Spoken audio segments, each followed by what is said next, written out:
Hey y'all, it's Linda. It's Tuesday, April 7th, 2020, and here's what happened around my quirky quarter acre this week. I've been busy. Plant starts are well beyond ready to go in the ground. Look how big those tomatoes are getting. Some squash, more tomatoes, more squash. Here are the zinnia starts. Not sure where I'm going to put them yet, but they'll be pretty. I got the chamomile in the pot and sprinkled all the rest of the seeds that were in the pack in this pot. So I hope by the end of the summer I'll have some good chamomile that I can harvest for tea. And look at this, y'all. I have a turkey tin sprouting. I only had 5 seeds, so I was kind of nervous about it. And that's why I decided to start it in this cell, because I plan to baby it until I can get it in the ground and get it growing well. Take a look at the rest of the herbs. The cilantro is looking a little sunburnt. It's been getting pretty warm. Cinnamon basil and sweet basil. The mint, filling out the pot nicely. I can actually start harvesting that in a little while, and then it'll just grow right back. The same with the catnip. Stuff is getting massive already. Pansies are looking glorious. Roses are leafing out very well. I did feed these rose bushes about a week ago. This lemon balm is really popping up. And lots of salvia blooming, which is bringing in lots and lots of bees, which is very good. I've told them to stick around because there'll be more blooms later on. I just love these flowers, they're so pretty. The deer came in and ate a lot of my raspberry leaves. I wasn't very happy to see that, but they are coming back out. This one was really decimated and I was kind of worried about it, but it's coming out great. I said I'd been busy this week, and I have. I'm going to show you what I've done to get the garden ready for the plants. This is Melon Patch 1. It's about 30 feet by 6 feet. And I put this weed barrier down because 1, I'm tired of digging, and 2, it should do well for keeping the melons up off the ground, as well as keeping the weeds down. And that is Melon Patch 2. And that one is 6 feet by around 40 feet.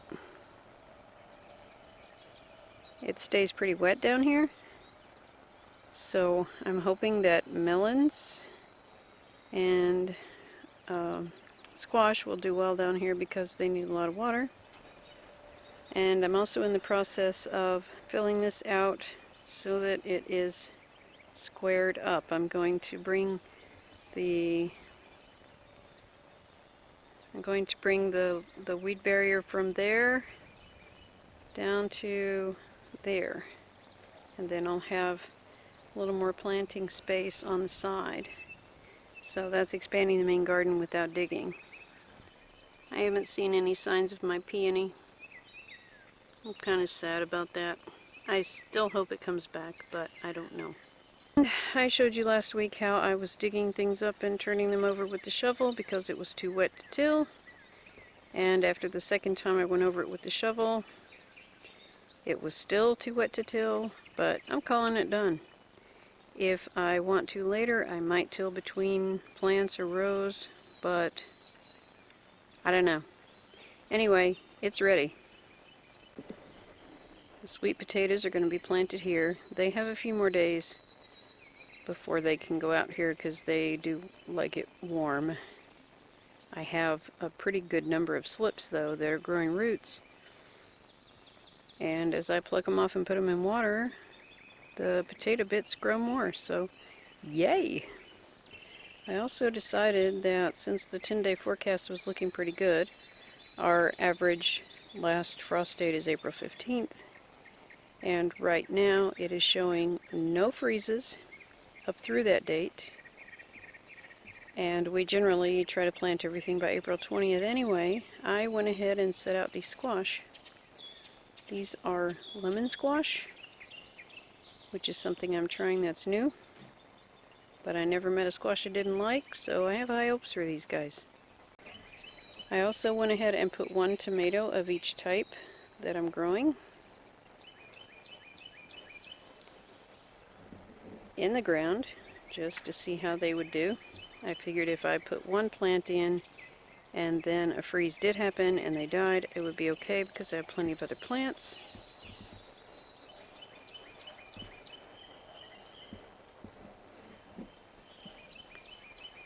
But so far they look like they're loving it. I did put lime down in this part of the garden for the tomatoes specifically, a little heavier than everywhere else. This one is a Purple Russian. Here's a white beauty tomato. I've never had a white tomato, so I'm excited to see how these do and how they taste. Pantano Romanesco, I hope I'm saying that right. Juliet and Cosmic Eclipse. Peas are growing tall. I planted cilantro, parsley, and dill up here, but no sprouts yet, as I can tell. And the other peas are growing tall too. They're starting to reach out and grab the trellis. Somebody escaped the house.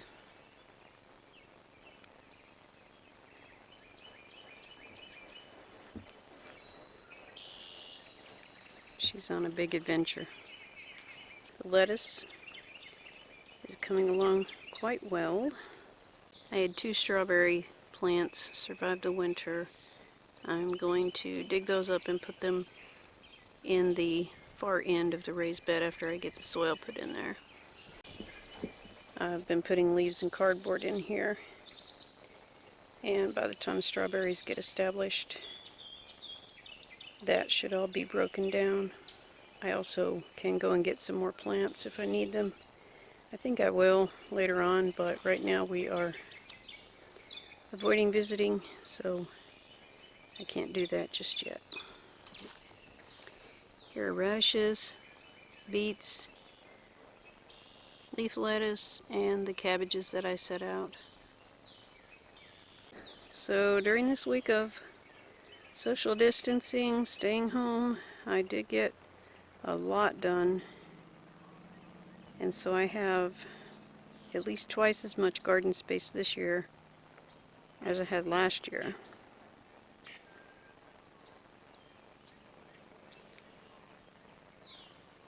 I did run out of staples for the fabric, which is why there are little gaps there on the sides, but I have those on order, and as soon as those get here, I'll be out here pinning down the rest, and then I will definitely get to planting the rest.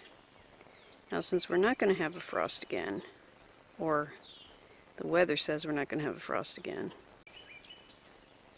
I'm considering taking some of these bigger ones and putting them down there as well, because they're just getting too big for these starter cells. And while they're good and healthy, I can get them in the ground and they'll be that much better off. Look at the size of this leaf. I don't even know what this is.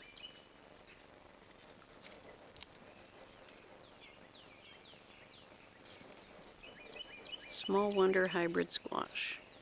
Also something new. There is the Mighty Hunter stalking something. Probably a bug, knowing her. She is not supposed to be out here. But I guess she's got spring fever like the rest of us. I'll catch her eventually. Planted some cat grass for the kids. Miss Tiff really likes it. Wednesday, April 8th. I got a present yesterday. Some beautiful strawberry plants from my neighbor who was cleaning out their strawberry bed. And yes, we kept our distance. I also went through my trays yesterday and got out the plants that I wanted / have room for, and these are extras. So my neighbor's going to come over and look through them and see what she wants to take. So these two lonely little plants that survived the winter out of the original 9 that I had are getting some friends. I also need to plant beans today, so I'm going to get to work.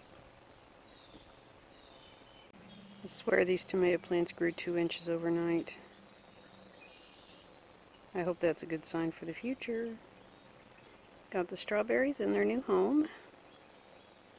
One thing that was really good that they did when they dug them up was to keep a chunk of the soil they had been growing in around them, and that reduces transplant shock because they're in familiar territory, so to speak, until they start growing and encounter the new soil. I also planted some marigolds around the edges. Mostly because I'm just running out of space to put flowers. I've never been much of a flower person, but for some reason this year I find myself with a ton of flower seeds. And of course they're good for pollinators, so we'll see how these guys do. I have teeny tiny dill sprouts